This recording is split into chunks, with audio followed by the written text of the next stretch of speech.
O encontro de Jesus com seus discípulos em meio aos grandes desafios da fé. Parte 2. Abra sua Bíblia em Marcos, capítulo 4, versículos 35 a 41.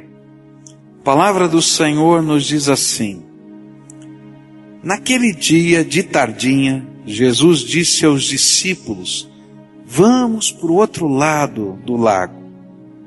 E então eles deixaram o povo ali, subiram no barco em que Jesus estava e foram com ele. E outros barcos o acompanharam. De repente começou a soprar um vento muito forte. E as ondas arrebentavam com tanta força em cima do barco que ele já estava ficando cheio de água. E Jesus estava dormindo na parte de trás do barco, com a cabeça numa almofada. E então os discípulos o acordaram e disseram: Mestre, nós vamos morrer. O Senhor não se importa com isso? E então ele se levantou, falou duro com o vento e disse ao lago: Silêncio, fique quieto. O vento parou e tudo ficou calmo. Aí ele perguntou: Por que vocês são assim, tão medrosos? Vocês ainda não têm fé? E os discípulos, cheios de medo, diziam uns aos outros: Que homem é este que manda até no vento e nas ondas? Querido Senhor, ministra aqui no nosso coração. Revela a tua glória, Senhor. E de uma maneira muito gostosa, faz uma obra tremenda nas nossas vidas. Ó Senhor, nós queremos encontrar o Senhor, nós queremos experimentar das coisas do Senhor, nós queremos, Senhor, crescer na tua graça. Então, Senhor, vem com o teu Espírito e manifesta o teu poder, o teu propósito e a tua presença entre nós. É aquilo que oramos no teu nome, Jesus. Amém e amém. A palavra de Deus está nos ensinando, nós começamos a estudar esse texto e aprendemos que esse episódio aconteceu logo depois de um sermão do Senhor Jesus, onde através de parábolas, Jesus falou a respeito do reino de Deus. E uma das parábolas que Jesus contou foi a parábola de como funciona o reino, que a gente pode lançar semente e que não adianta a gente ficar acordado ou dormindo, porque a semente não vai crescer mais rápido, nem vai ser protegida de alguma maneira, ou vai ser influenciada, porque só Deus faz aquela semente crescer, só Deus manda a chuva na hora certa, só Deus tem o controle dessas coisas. E o máximo que eu posso fazer é que quando o fruto está prontinho e maduro, é ir lá colher aquilo que Deus fez. Então eu semeio e colho, mas todo o processo pertence a Deus. E ainda que eles tenham ouvido isso, agora eles recebem uma ordem do Senhor Jesus: entra no barquinho, nós vamos para o outro lado, vamos continuar o nosso trabalho aqui missionário. E enquanto eles estão indo, vem uma grande tempestade. E aí, no meio dessa tempestade, as lições que eles haviam aprendido a respeito do reino de Deus são colocadas em teste, em prova, na vida daqueles discípulos. É bem isso que Marcos deixa claro para a gente. Se você ler o contexto, você vai dizer: olha, é como se nós estivéssemos agora vivenciando se cremos ou não cremos naquilo que Jesus nos ensinou. E aí aprendemos que no meio dessa experiência, a fé daqueles homens foi desafiada em vários níveis diferentes, em várias maneiras diferentes. A primeira maneira como a fé desses discípulos foi desafiada, e aprendemos que foi o desafio das circunstâncias. De repente, sem que eles esperassem, não tinha nenhum sinal no céu, nenhuma aparência de que viria uma tempestade, mas de repente eles foram surpreendidos no meio da travessia do lago de Genezaré, o mar da Galileia. Eles foram surpreendidos por uma tempestade. E a coisa ficou muito feia. E nós somos surpreendidos na vida, em vários momentos diferentes, por circunstâncias que estão fora do nosso controle. E o interessante é que esses homens eram experientes naquele lago. Pelo menos uma grande maioria dos discípulos entendiam daquele lago. Trabalharam a vida toda ali como pescadores. Sabiam como funcionava as maneiras de enfrentar tempestades no meio daquele lago. Conheciam muito a respeito do barco, dos remos, das velas. Eles entendiam daquilo. Mas a tempestade veio de uma maneira tão forte, tão surpreendente, que eles não sabiam como lidar com ela, apesar de todo o conhecimento. E aí então, eles saíram da sua zona de conforto. Exatamente isso, que as tempestades na vida vêm e nos tiram da nossa zona de conforto. E a nossa fé é provada justamente porque nós não temos habilidade para lidar com ela. A gente não sabe mais plano A, plano B, plano C, não funcionou nada, e aí a gente está perdido. E é nessa hora que Deus vai revelar o seu poder na nossa vida. Porque enquanto você está na sua zona de conforto, muitas vezes você nem busca o poder de Deus. Você acha que você pode lidar com as coisas. Mas quando a gente sai da nossa zona de conforto, Deus revela o seu poder. E a nossa fé é colocada em prática no meio dos desafios, das tempestades da vida. E o grande desafio que a gente teve aqui nessa manhã é lembrar-se da promessa de Deus, que nós somos mais do que vencedores através de Jesus Cristo, o Senhor da nossa vida. Se Jesus está no nosso barquinho, Ele tem o controle, Ele é o Senhor, e a nossa fé está firmada nele, só nele. A segunda coisa que nós aprendemos é que no meio dessas provas que nós enfrentamos na vida, um outro lado da nossa vida é mexido, que são os nossos sentimentos. E aí nós vimos no versículo 38, os apóstolos, os discípulos, dizendo para Jesus: Mestre, nós vamos morrer, o Senhor não se importa com isso. E o grande desafio são os sentimentos que nós temos nesse momento de luta e de batalha. Começa um turbilhão dentro da nossa alma, e esse turbilhão às vezes está dizendo: Deus não se importa com o que está acontecendo comigo. Deus não está ouvindo a minha oração.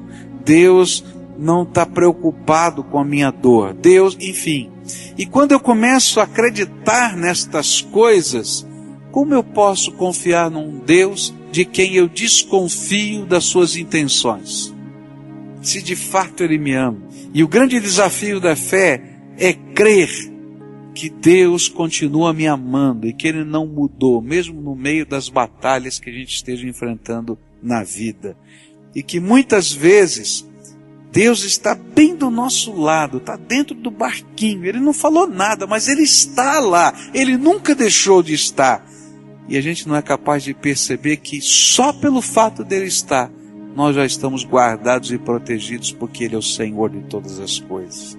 Mas eu queria continuar olhando para esse texto e olhar para um terceiro desafio que nós enfrentamos na jornada da vida. É o desafio da oposição de Satanás. Ondas e ventos que precisam ser repreendidos. A palavra de Deus diz assim: e então ele se levantou, verso 39, e falou duro com o vento. Nas versões mais antigas diz: e repreendeu o vento, e disse ao mar: silêncio, fique quieto. E o vento parou, e tudo ficou calmo. É interessante que quando a gente olha o original aqui, há uma expressão na língua grega que é uma expressão técnica. Esse repreendeu o vento e o mar é uma palavra técnica que aparece em vários lugares diferentes do Novo Testamento, toda vez que há uma expulsão de demônios. Por isso, alguns comentaristas, não são todos, alguns comentaristas dizem que, além da natureza naquela hora, havia algo mais acontecendo. E quando Jesus se levantou, ele repreendeu o vento e o mar.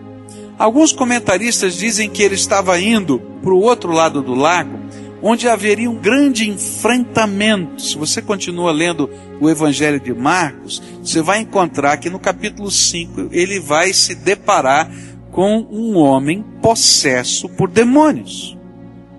Um homem que precisava de uma grande libertação e uma região onde a palavra de Deus ainda não tinha entrado, porque não era uma região dos judeus, mas era da região de Decápolis, das 10 cidades, que eram cidades gentílicas do outro lado do lago, e que havia então algum tipo de opressão satânica acontecendo. Bem, eu não sei dizer se tudo isso é de fato assim, mas uma coisa eu sei: muitas vezes na nossa vida, na minha vida e na sua vida, nós vamos enfrentar desafios que representam batalhas espirituais dentro da nossa alma e dentro da nossa casa. Eu tenho aprendido na minha vida uma coisa simples que está nas Escrituras. A Bíblia diz assim: a nossa luta não é contra carne e sangue, mas contra principados e potestades. Está na Bíblia isso, não está? E é interessante que nós nos esquecemos, de uma maneira prática, nós nos esquecemos desse recado das Escrituras. E a gente olha às vezes para aquilo que está acontecendo dentro da casa da gente. Problemas, dificuldades, relacionamentos. E a gente se esquece que tem um inimigo que está aqui para tentar destruir a nossa fé, mas a Bíblia diz que ele veio para matar, roubar e destruir toda a vida. E se tem algumas coisas que ele detesta, por exemplo, é a família, porque na família, ali naquela sede, no núcleo da família, os valores são ensinados. E se ele conseguir destruir a família, ele sabe que as próximas gerações não terão valores. Porque quem passa valor não é uma instituição, não é a igreja que passa valor. Quem passa valor é dentro de casa, que a gente passa valor uns para os outros. Muito do que você acredita, do que você vive, foi porque você foi abençoado por uma família. Agora, muito do que você sofre às vezes é porque você foi inculcado em coisas que vieram da sua família. Por isso o inimigo ataca ferozmente a família. E o triste é que nós não entendemos que nós não estamos brigando com o filho, com o marido, com a esposa, mas que muito do que está acontecendo ali é uma batalha espiritual e que eu preciso de outras armas para enfrentar essa batalha. Outra coisa, não somente na família, mas uma das armas de Satanás, um dos propósitos de Satanás é impedir o testemunho cristão. Então, ele vai fazer de tudo para amedrontar você, a ponto de você não ter coragem de compartilhar a sua fé com absolutamente ninguém. E ele vai fazer o quê? Vai usar esse sistema de opressão lá no seu trabalho, lá na sua vizinhança, lá na sua escola, de tal maneira que você não tenha a alegria de poder compartilhar a sua fé. E a gente fica imaginando que o problema é o vizinho. Uma irmãzinha veio me procurar e disse assim: olha, eu mudei para minha casa, que eu estava esperando tanto, chegar lá na minha casa. Cheguei agora na minha casa, estou feliz porque a casa é nova, e o vizinho veio bater na minha porta, porque diz que quando eu estou aqui na igreja tem barulho de criança na minha casa, ele não consegue dormir. Mas eu moro sozinha, e ele foi brigar comigo, e eu fiquei morrendo de medo, porque eu sou já idosa, eu moro sozinho, e o vizinho foi brigar comigo. E que hora que ele foi brigar? depois que ela chegou da igreja. Você consegue entender? Estava uma bagunça aí na sua casa, mas não tinha ninguém na minha casa. Nossa luta não é contra carne e sangue. A nossa luta é contra principados e potestades. É claro que essa batalha está acontecendo aqui. Ela é concreta, ela é visível. Existem mal-entendidos, existem palavras duras, existem coisas que estão acontecendo. Mas o que a Bíblia está tentando mostrar em vários trechos das Escrituras é que em determinados momentos uma tempestade não é normal. Ainda que tempestades sejam normais.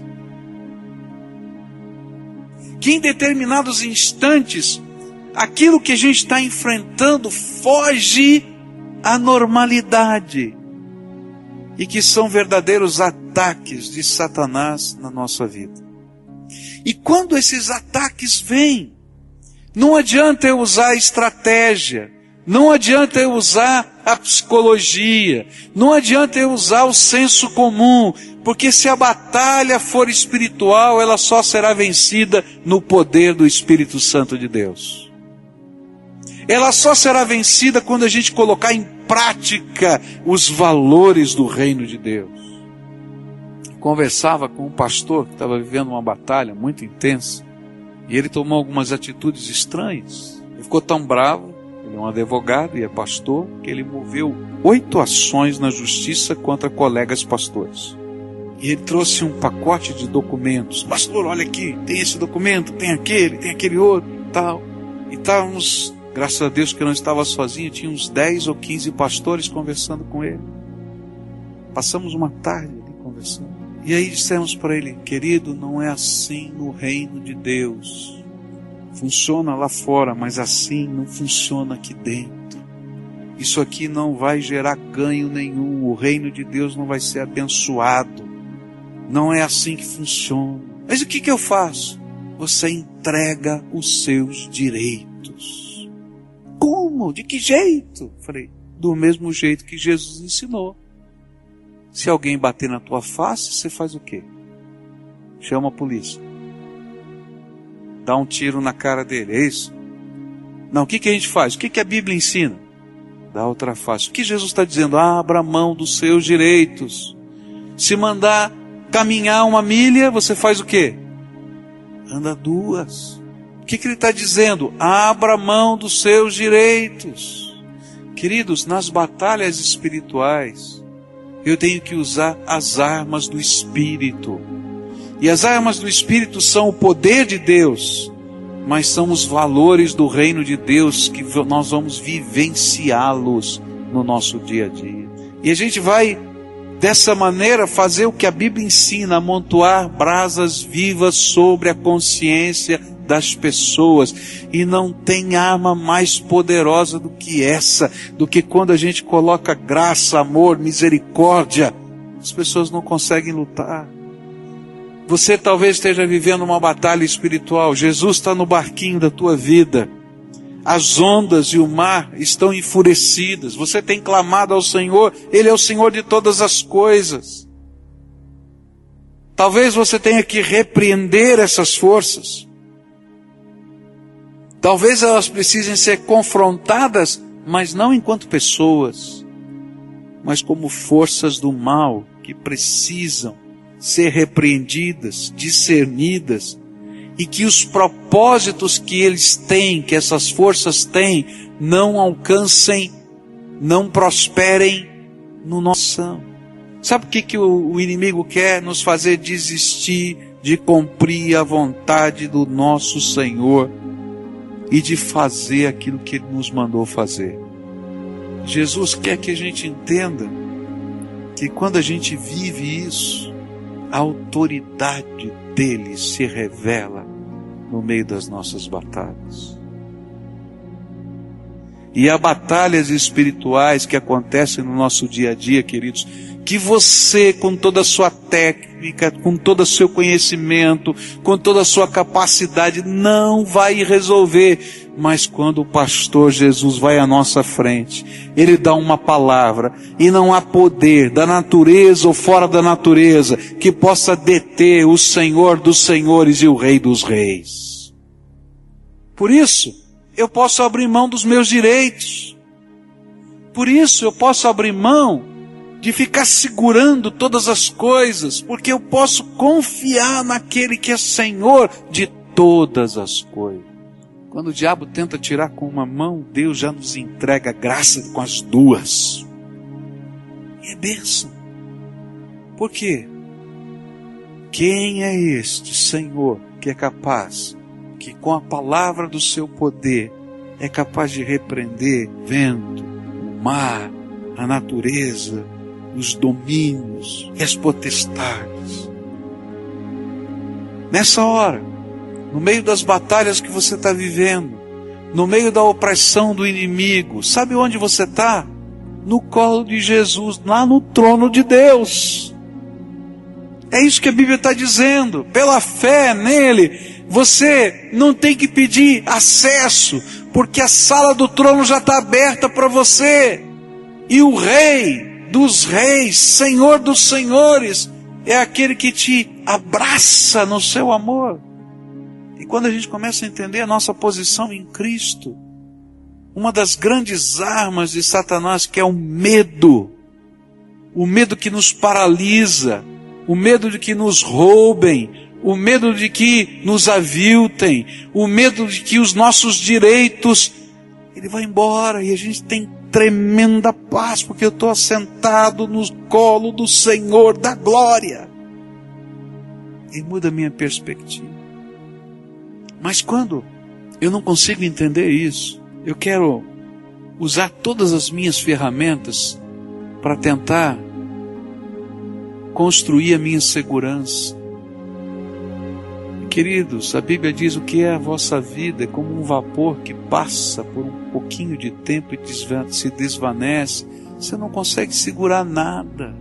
Se Deus não for por nós, nós estamos perdidos. Mas se Deus é por nós, quem será contra nós? Ele se levanta e repreende o vento e o mar.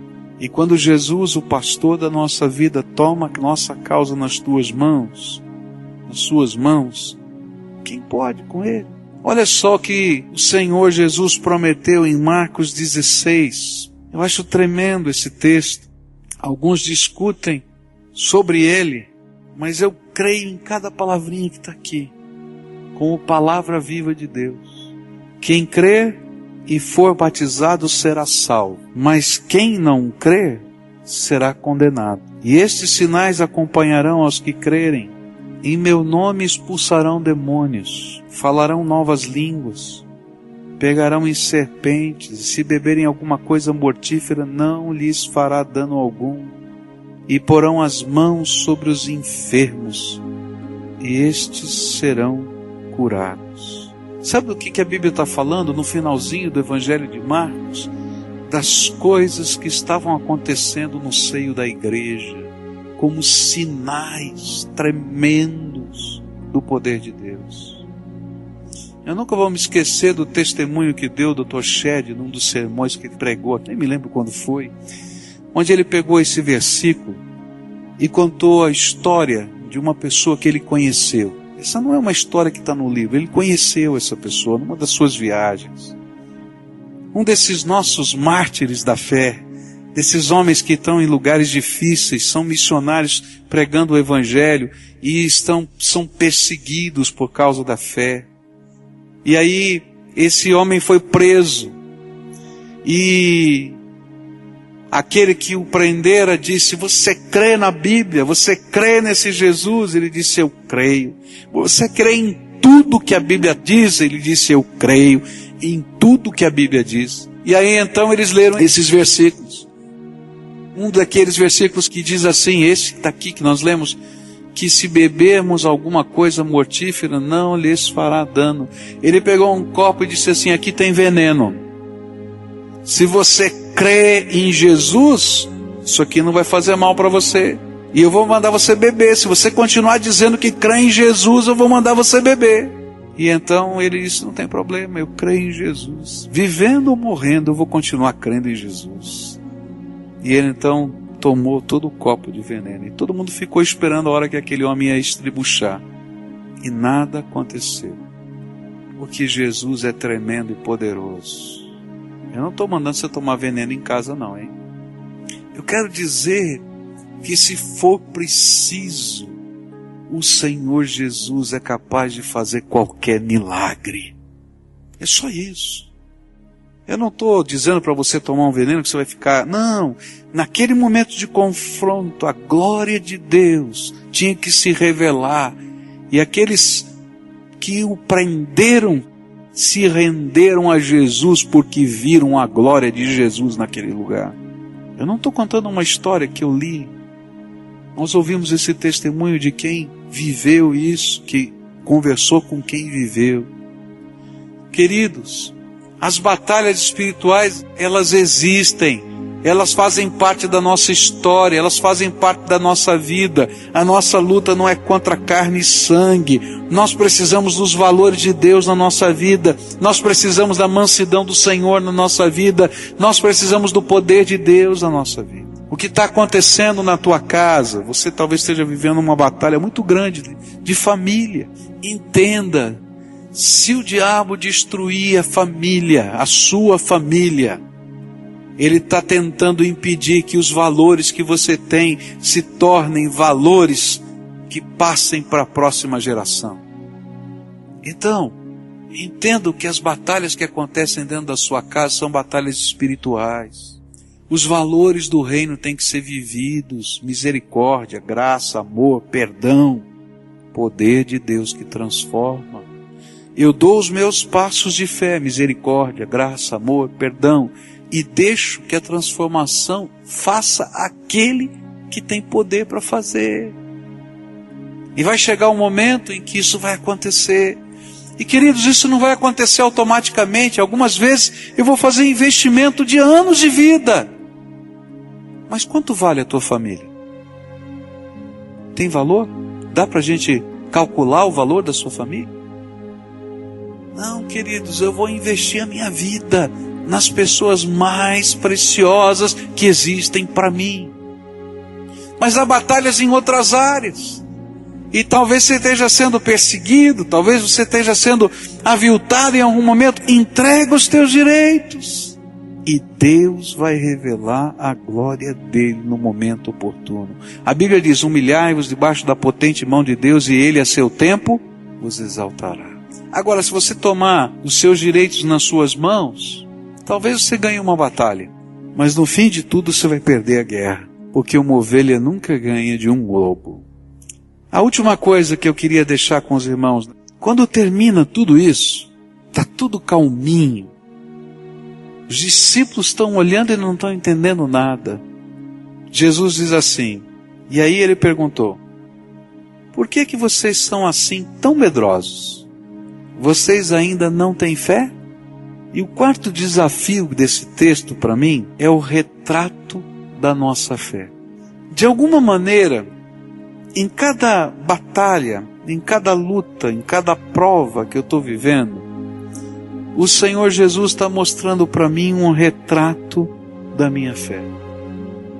Como é que vai o teu coração?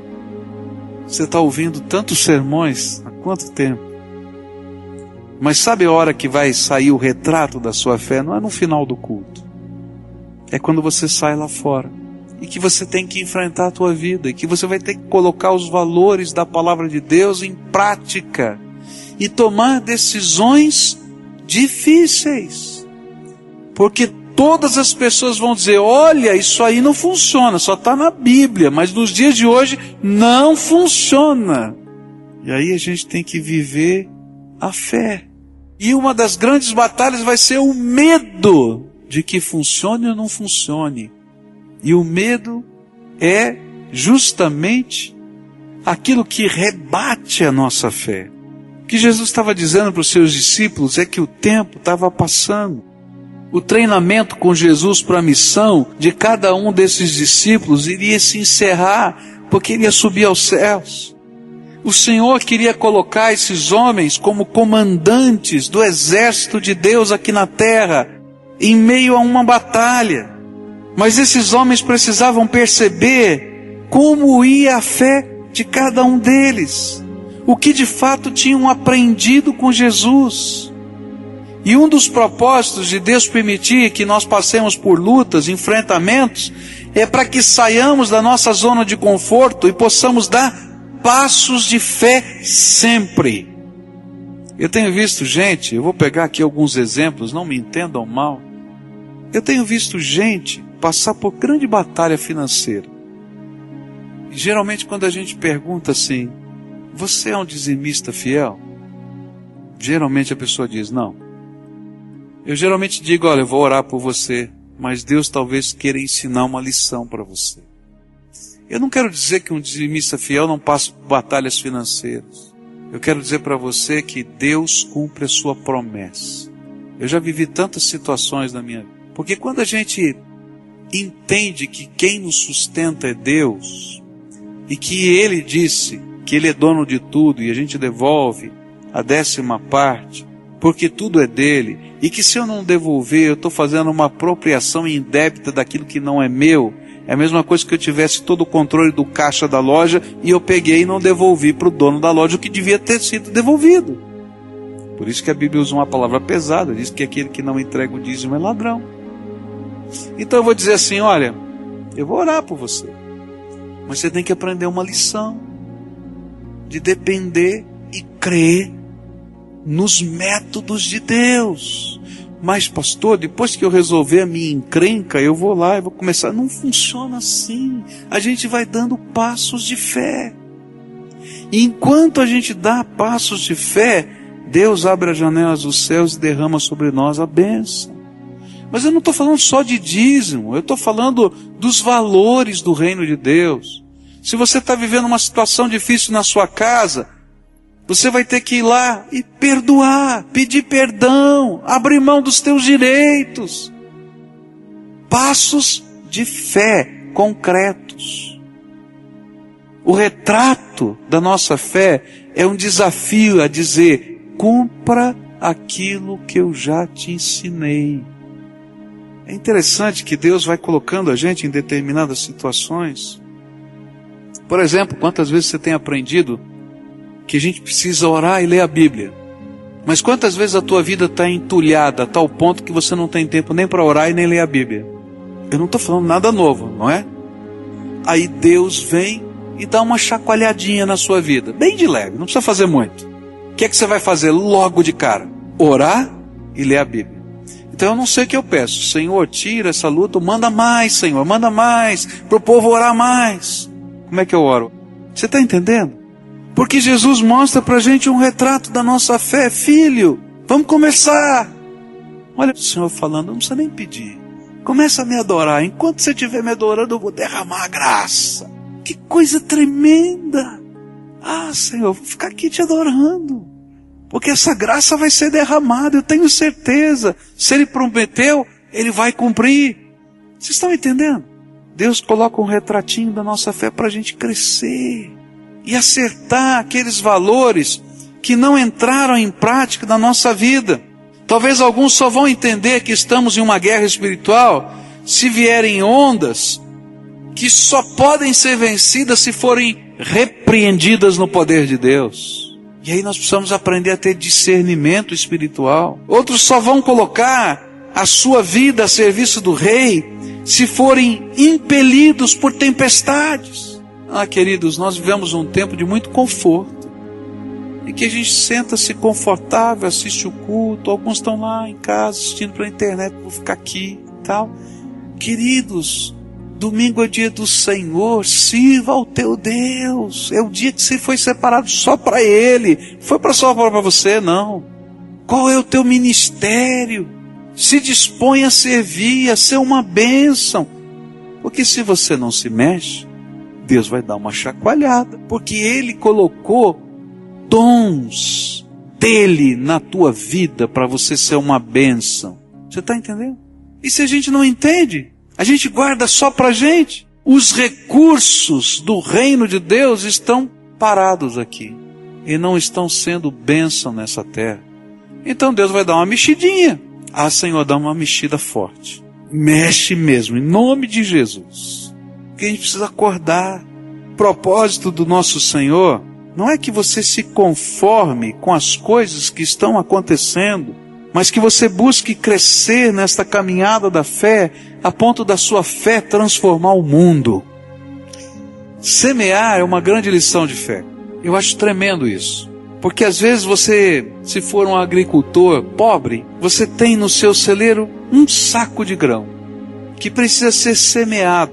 E você precisa tomar então uma grande decisão. Ficar confortavelmente comendo grão a grão, até que nada sobre no seu celeiro, ou lançar a semente na terra, e quem sabe fazer jejum um tempo, porque não vai dar toda a semente para você fazer todo o feijão que você queria fazer, mas você vai semear a terra, que foi preparada pelo seu trabalho, e então esperar pacientemente a chuva, crer que Deus dará o crescimento para no momento certo colher o resultado da sua fé. Se você pegar o teu saco de feijão e for comendo até ele acabar, não vai ter mais feijão. Mas se quem sabe se diminuir a ração de feijão e pegar um pouco desse saco e sair para semear na terra que você preparou e crer que a chuva virá e crer que Deus vai fazer germinar e crer que ela vai crescer e crer que quando chegar o tempo apropriado você pode colher, nós vamos aprender que um saco pode gerar até 100 sacos de feijão. Eu conversava com um empresário e disse assim: não há negócio que dê maior lucro do que a agricultura. Você planta um saco e ganha 100. Me diz qual é o negócio que dá isso. Ele estava falando da grandeza de Deus. Da grandeza de Deus. Mas isso funciona no dia a dia da vida. E essa era a lição que Jesus tinha ensinado para os discípulos antes do evento. O reino de Deus é como um agricultor que vai lá no seu depósito, pega algumas sementes e sai semeando. E não importa se ele fique acordado ou ele durma, elas vão ter que esperar a chuva, germinar, crescer, e o máximo que ele pode fazer é colher. Na vida cristã é assim, queridos. Deus colocou um celeiro de graça dentro do teu coração. E eu preciso aprender a semear com a minha fé na minha vida. Eu semeio no meio das tempestades, crendo no poder de Deus. Eu semeio no meio dos meus sentimentos, crendo que o Senhor nunca se esquece de nenhum dos seus filhos. Ele sabe quantos fios de cabelo você tem na cabeça. Ele não apenas conta as suas lágrimas, mas o salmista diz que ele recolhe no seu odre e marca no seu livro a razão de cada uma delas. É semear quando o inimigo se levanta feroz, crendo que eu sou só ovelha, mas quem trata dos lobos é o meu Senhor. Eu semeio quando abro mão dos meus direitos. Eu semeio quando eu luto pela unidade da minha família. Eu semeio quando eu coloco em prática os valores do reino de Deus. Eu semeio quando na prova da fé Deus me mostra uma fotografia e diz: tem mais no teu coração e eu quero usar mais a tua vida. Queria orar com você. Sabe por quê? Porque de alguma maneira você talvez esteja passando pela prova. E Deus, o Senhor, está mostrando uma fotografia. Até quando vocês vão ficar morrendo de medo? Até quando a fé de vocês vai ser tão pequenininha que não creia que Deus pode cuidar da sua vida hoje e por toda a eternidade? Até quando os ventos da opressão e os mares das batalhas espirituais vão te jogar deprimido na cama? Até quando você não vai entender que o Senhor dos Senhores que é por você é aquele que vai à tua frente? Pega um pouquinho dessa semente de fé e lança no lugar que foi preparado pela tua vida. Lança sobre a sua casa, lança sobre o seu filho, lança sobre o seu trabalho, lança no serviço do reino de Deus, lança. e você vai ver o Deus Todo-Poderoso fazendo o que você não pode fazer, mandando a chuva da bênção, o crescimento que é o dom da vida, e a colheita, que é um desfrute que nós partilhamos com Deus. Porque tudo é de Deus, mas Ele nos dá a alegria de colher o fruto da semeadura da fé. Queria orar por você que está vivendo essa batalha, seja ela das circunstâncias, do coração, das batalhas espirituais, ou a batalha com você mesmo. Senhor, o retratinho aqui está feio, a figura aqui está complicada, mas eu quero aprender a caminhar assim. E eu vou pedir especialmente para aqueles a quem o Espírito está falando, olha, está na hora de abrir mão dos seus direitos. Está entendendo o que eu estou falando? Abrir mão dos seus direitos. Você vai abrir mão dos seus direitos e colocá-los na mão do Senhor. E vai confiar na graça do Todo-Poderoso. Consegue compreender o que eu estou falando? É um passo de fé. Até aqui você estava que nem aquele pastor, pensando em quantos processos, isso. Gente, agora você vai colocar na mão do Senhor. O Senhor é aquele que cuida da minha causa.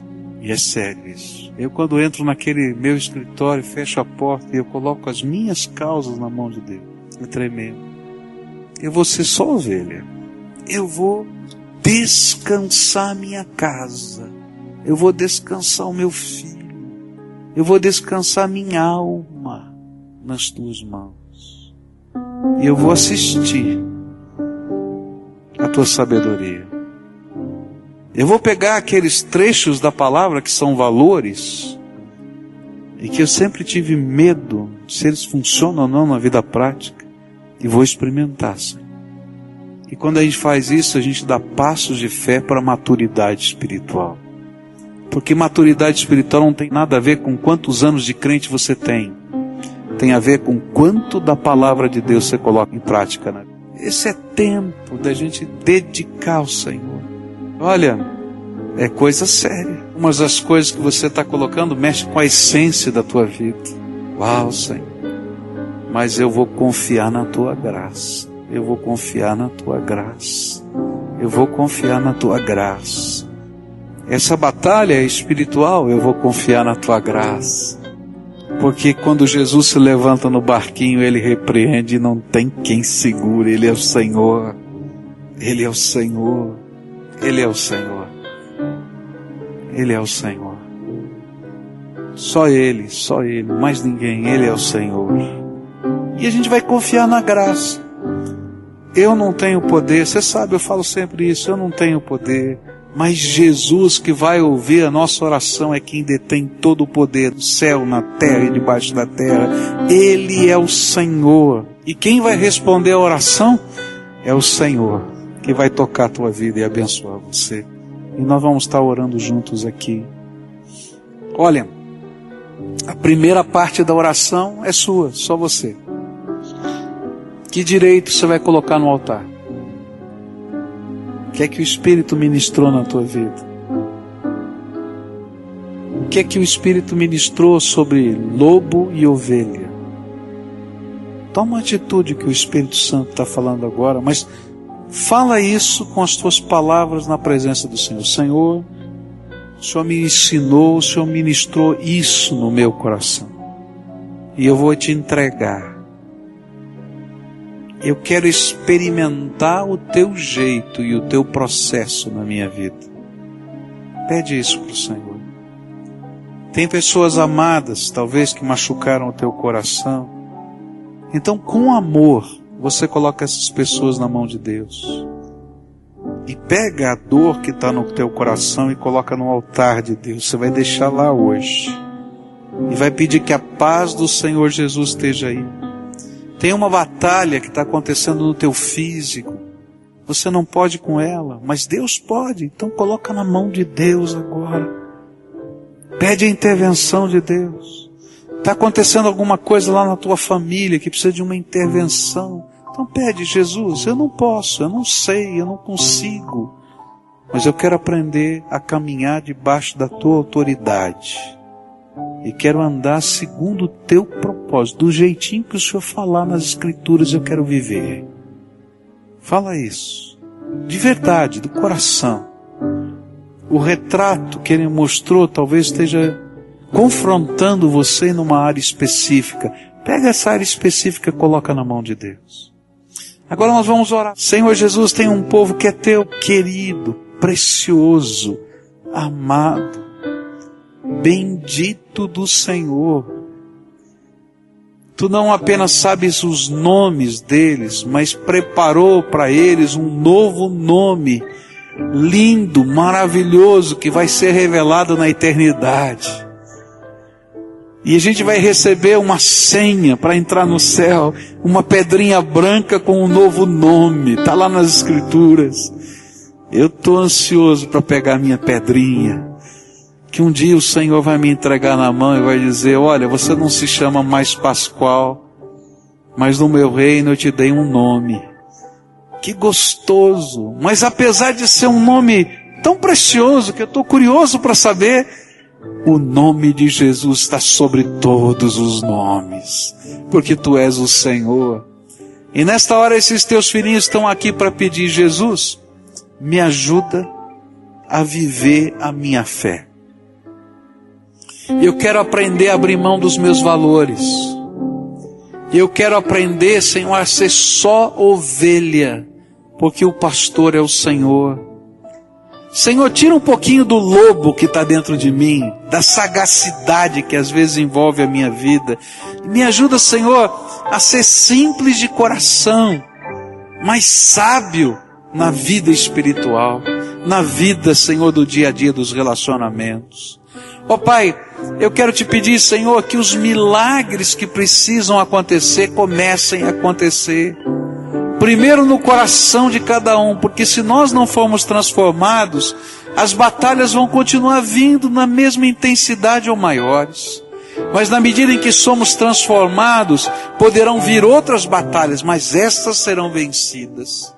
E eu quero te pedir, Senhor, entra na casa desses teus filhos, entra, Senhor, no corpo, na saúde, e, Senhor, repreende o maligno e opressor dessas vidas, e revela a grandeza da tua glória. Põe a tua mão de poder sobre eles, põe a tua mão de libertação sobre eles. Abre, Senhor, as janelas dos céus e derrama do teu Espírito, Senhor, poderosamente sobre eles. E que, Senhor, na semeadura da fé que eles vão fazer agora saindo daqui, o Senhor possa promover a chuva da bênção, a germinação, o crescimento, e que nós juntos possamos celebrar a colheita, Senhor Jesus, porque o Senhor é bom e a sua misericórdia dura para sempre. Senhor Jesus, vem com teu Espírito e abençoa, vem com teu Espírito e abençoa, vem com teu Espírito, Senhor, e abençoa, naquelas coisas mais profundas que a gente não sabe. Põe a tua mão de poder e de bênção. É aquilo que eu oro em nome de Jesus. Amém e amém.